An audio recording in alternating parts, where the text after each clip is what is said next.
بسم الله والصلاة والسلام على رسول الله. كيفكم حبيباتي؟ نتمنى ان شاء الله تكونوا كامل بخير وفي صحة جيدة. اهلا وسهلا بكم غالياتي مشتركاتي الوفيات. مرحب بكم الاخوات القدم والاخوات الجدد اللي راهم يلتحقوا بنا، ونقول لكم اهلا وسهلا.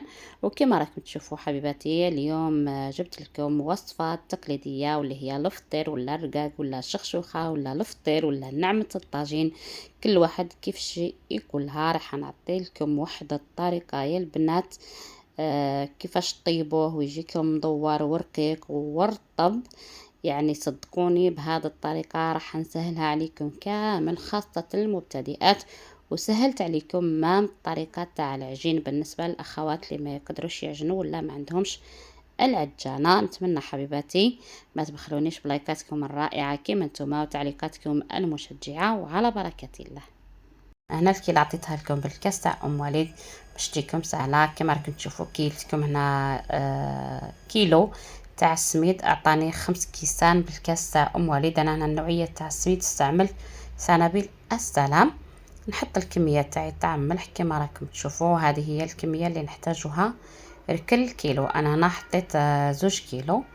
نخلط المواد الجافه مع بعضهم مباشرة. نبدأ نضيف الكمية تاعي تاع الماء، يعني من الحنفية عادي. نحط الماء وندخل بهذه الطريقة. انايا راح نعطيكم اشتيس باش ما تعذبوش معاه بزاف في العجين، وليه يعني تكملوه. هنا كي تصونوا السميد تاعكم صونوه يكون مطلوق كما راكم تشوفوا. انا هنايا تاعي مطلوق بهذه الطريقة، وهذا هو القوام اللي نحتاجه كما راكم تلاحظوا حبيباتي. نلمو ونخليه يريح حوالي 10 دقائق ونعاود نولي معاكم. كما شفتوا هنايا حبيباتي، من بعد ما ريح لي حوالي 10 دقائق شرب كامل الكميه تاع السوائل اللي فيه، وهذا هو القوام تاعو. نحطه هنايا في كيس بلاستيكي ونحطوه في الثلاجه حبيباتي ليله كامله. هذه لاستيوس راح تخلي الفتات تاعكم يجي رطب ويجي حميمر وما يعذبكمش كامل في العجين، وما يتقطعش مره في الطاجين. صدقوني حبيباتي، نحطوه هكذا في بسينه ونحطوه في الثلاجه.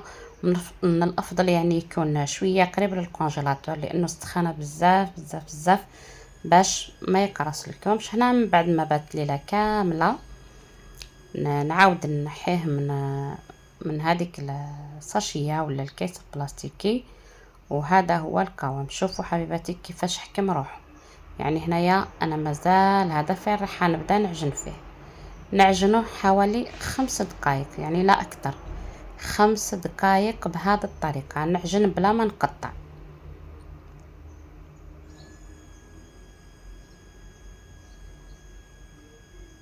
كما راكم تلاحظوا هذا هو. من بعد ما عجنته نلفه مليح كما راكم تشوفوا ونخليه يريح حوالي 10 دقائق باش العجينه تاعي تعطيني الطوع في الخدمه وما تعذبنيش. غير نبدا نسقي فيها. ونجي هنايا ضفت هذه الكميه، هذه هي الكميه تاع الماء اللي ضفتها. يعني ضفت مره واحده، لانه اصلا من الاول سوناه مطلوق شويه. وصدقوني حبيباتي غير تبعوا هذه لاستيوس تاع تسونوه شويه مطلوق وتخليوه يبات ليله كامله، رايحين تنجحوا فيه ويجيكم ما شاء الله. برك الاخوات المبتدئات ننصحهم يديروه شويه عاصي بارابور للتاعي. دوك شويه راح نوري لكم القوام تاعو النهائي هكذا باش ما يعذبكمش في الخدمه وتنجحوا فيه من اول تجربه. ولفتات حبيباتي قد ما تجري له العجينه ديالو، يعني ماشي تجريها كامل، المهم قد ما تكون مطلوقه قد ما الفتات تاعكم ولا الفطير تاعكم يجي خفيف ويجي رطب وتاكلوا يعني بلا ما تفوروا. يعني هذه حبيباتي عن تجربه. قلت لكم نشف هنايا الكميه تاع الماء تاعي كامل كما راكم تلاحظوا بهذه الطريقه. ونعاود نرجع هنا للطابله من بعد ما نكون دهنتها بشويه تاع الزيت. نلف مليح هذيك العجينه ديالي ونخليها تريح لي حوالي نصف ساعة، وهذا هو القوام. شوفوا حبيباتي شنو هنا العجينة مازال ما مرتاحة، شفتوا يعني انا نحط صبعي وهي تعاود تطلع. من بعد ما خليتها ريحت لي نصف ساعة، نجيب هنا الزيت، ندهن يديا بشوية تاع الزيت ولا بالماء، ونكرسها بهذه الطريقة. ندهن هذوك الكوريات تاعي بالزيت النباتي على السطح باش ما يكرففوليش، ونغطيه هنا بكيس بلاستيكي. وهنا حبيباتي غطيوها مليح مليح، ما من الحواف هذوك، وحاولوا تغطيوهم مليح مليح باش الهواء ما يدخلش كامل وما يخليش العجينه تاعكم تكرفف وتقطع معكم من بعد في الطاجين.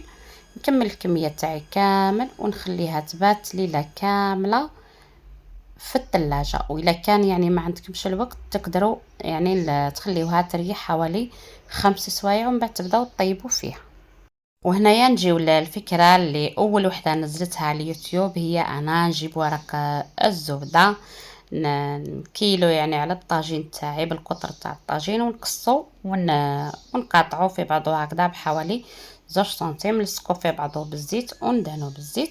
الطاجين هنا كما شفتو حطيت تحتو الطاجين تاع الطين وحطيته يسخن قبل بنص ساعة. ونجي هنايا ندهن ورق الزبدة تاعي، نهز الكورية تاع العجينة ونحطها ونطلقها بهذه الطريقة، ونهزها بكل سهولة من ورق الزبدة ونحطها في الطاجين. ونحي ورق الزبدة نرشها هنايا بالزيت، ونزيد نحط الورقة الثانية كما راكم تشوفوا، ونحيها بهذه الطريقة اللي راكم تشوفوا فيها.